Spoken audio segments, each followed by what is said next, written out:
So what I want to look at is a basic throw that we call Ippon Seoi Nage, so single shoulder throw. And while we're learning this, what I want to look at is how to do this badly first. And all we're going to do is hold our right hand out, right foot forward, right hand out.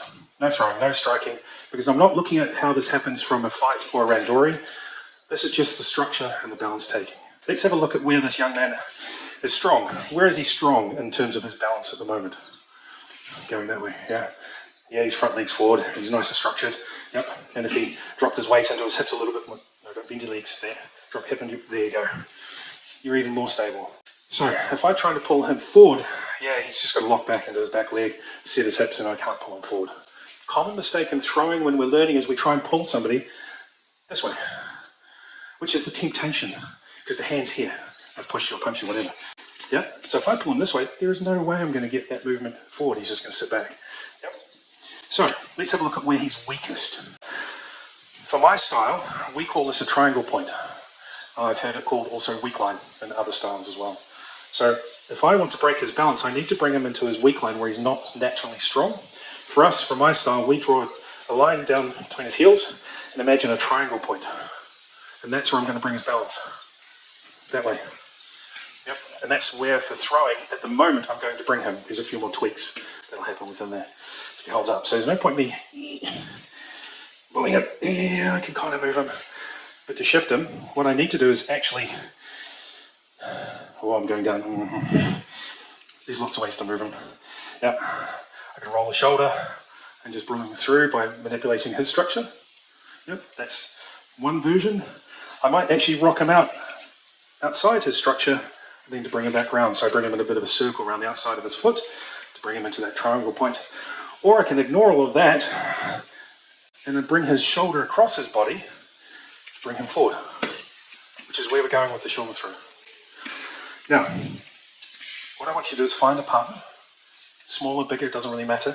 I want you to take this position, you stand, and you center yourself. I want you to feel strong in that position, and play with where you feel you can move somebody, because what I'm aiming for is to bring somebody forward so their big toes roll into that center point. Okay, so I've purposely picked a tallish person of equal height. You know, dodgy knees. Yep, so again, he's super strong here. Don't let me move you. Yeah, thank you, yeah. Be honest with each other. Yeah, otherwise you'll never feel what's happening, and it's all about the feeling of what's happening. Yes, we can learn movement, but unless you feel how the movement progresses, then you're just replicating somebody else's movement, because it's different to each body. I don't throw like my instructor. You guys don't throw like your instructors or do the Aikido movements. They all alter depending on your own body structure and strengths. So nice and strong here. There's no way I want to pull this way, yeah? No. And if I do, he's just going to step. Probably with the left foot if he was honest with himself. Yep. So if I pull really hard this way, yeah, he just step. Yep.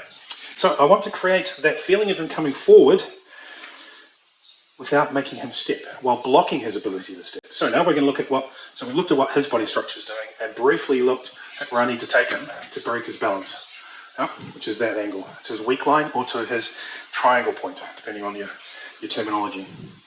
I need to move my structure within that circle. Yep.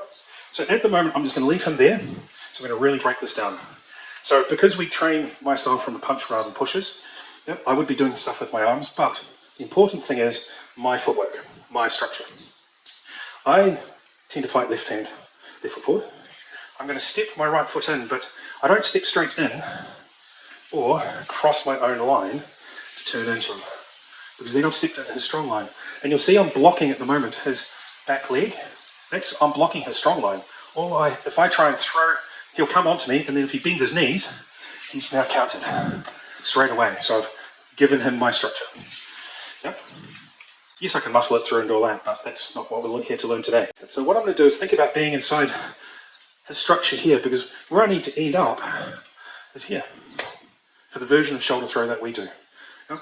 There are versions where you're very linear, straight on, and they come straight over the top. As novice throwers, that's quite scary throw because you're coming up quite high. You good with breakfast? Yep. And that one is scary. It's more the judo style where they come straight up and over the top. Boom. Yeah, we've all seen it in on the telly, or you've experienced it yourself, and it's quite an intimidating throw at first.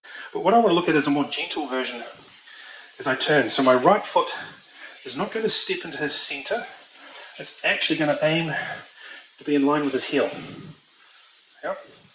And what I'm going to do is I'm going to pivot my hip through, turning. This leg now comes through and I just twist. And I end up facing you here. So I'm actually bringing him this way. Yep. I'd be holding onto the arm and doing all that stuff. Now also, I drop my center. I don't push my center backwards. Because again, he drops his knees and then it all becomes a bit suspicious. Yep. He just gets to stand there, nice and structured. So he's practicing his structure and his grounding. You grounded? Sure. So don't tense your legs, soften your legs, allow your pelvis to sink into your heels. Yep. He gets to practice that standing there. So what I'm going to do is turn my right foot in. So this is what we're going to call a connected turn. So my right shoulder, my right hip, my right foot all turn as one. Yep, because a lot of times we turn in with it and our left side goes limp. The side we're not using goes inactive. So what I actually need to do is turn so I keep that volume all the way through. And for Eric's session this afternoon, I'm sure there's going to be lots of this stuff where he's holding the volume. The turn itself, I don't care how you do the turn, as long as you're turning shoulder, hip and foot all at the same time. Yep, because what happens is you put your foot in and you turn but leave the foot still and you twist through the knee. And that's when you tear your meniscus tendons and all those crazy things with your knees. So, step, connected, and then I ground and finish the turn. And I ground by sinking in and connecting back to the floor. Okay, let's tie those two movements together. So, there's been a common theme that I've seen around, why do I bring my heels into parallel? Why do I bring my feet to parallel? Why do I not keep my wide stance? If my feet are too wide and I step through and I turn and I'm more in that traditional here, I'm fixed. To drop my weight, I have to sacrifice my center way too much. My shoulder has ended up behind me. So now I have to, and then you get to that point and you think, he's not really falling. So I lean forward and I push my bum back and I pick him up, which is valid on the street. Who cares? I mean, let's be honest, if this was in the street, you're in a moment and you think, oh, I've got a shoulder throw, I'm going for it. You're going to just pick him up and dump them. Yeah? Finesse goes out the window. But why not learn the finesse so you don't have to do the grunt? So let's just look at why I bring my feet in. As I'm turning, and I'm turning, there's a point here where my hips are stuck. Yeah, can't go any further. Now, at the moment, I'm showing you the big foot sweep version to bring me round. If you're comfortable with that now, you'll see that I've brought my left hip, and it's just touching his centre belt. Yep. I'm not blocking him. I'm actually giving him space to come through here. Yep. There's a couple of places I'm going to make connection with the person. His arm, this point's super soft, and my back is going to end up touching his chest. They are my center connection points, so I know where they are. So as I step in and I turn, my arm comes through. Yep, I'm not worried about pulling him forward, because notice then I change my structure. I want to keep my back straight and turn in, and I just guide the arm around to bring him through. Yep. Now the reason I bring my feet together is because there's more than one person really, isn't there? Oh, where do I go next? I've got my structure under me rather than being wide and having to reset. Less time to reset. Suits my body structure, find your own way. Now the other mistake I'm seeing, difficulty when you try and throw somebody is as you turn, and we all do this when we're learning hip throws, you leave that foot in front.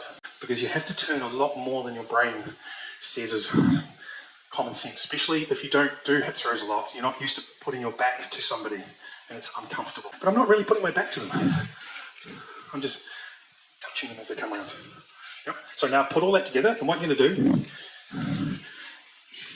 is you're going to allow this hand, as you scoot in, I'm going to adjust my height so my shoulder, if I wanted to, can fit underneath. Yep. There is a version where we pull them forward first, tuck, so my shoulder is all the way. But you notice what I've done with my body structure? I've turned my hip, and I've dropped down. So while I'm directing his hand this way, what I'm actually doing is my center is corkscrewing in. And that's where you see me gripping the mat. Somebody already noticed that I grip the mat when I throw. I'm gripping, turning, and putting his center here while pointing his arm out there. So what you can think about is just drawing underneath, right at the elbow. Obviously, if there's no gi, I would be just sliding and trying to connect. Yep, just here. Now, this is not fighting, this is just counter throwing. So it's to learn movement of the throw. We're not doing this from a punch or a push or a kick and then a shove and whatever. Yep, I just want you to learn and feel what it's like to bring somebody and actually have them come past you. Yep, so we give that suggestion of coming forward, which is the feint. It's a feint, it's like a jab. Yep, it's just there. He's feeling quite on point, so I'm going to then slide in. Now the trick is not to push him backwards as you step in. So what I'm doing is shifting my weight from my lead leg, because I'm here, all I do is shift it to my back foot. Yep. As I then turn this hip to draw. This is real technical now. So I keep the hip turning as I swing that foot in, and he's still coming this way. Yep. I drop my height to get under his shoulder, and you notice I've really bent my legs. Now I can't do the big swing now, because I've loaded the weight. So I tend to do a shuffle, turn. It can be that gentle, nice and gentle around. So I set myself up, keeping myself nice and on balance. I step in, I drop, so he comes on to me a little bit. I've got the weight on me now. Yep, I've pulled him a little bit too far, that's okay. I step to give myself room, turn, and it's that switch, my hip speed, that brings them round.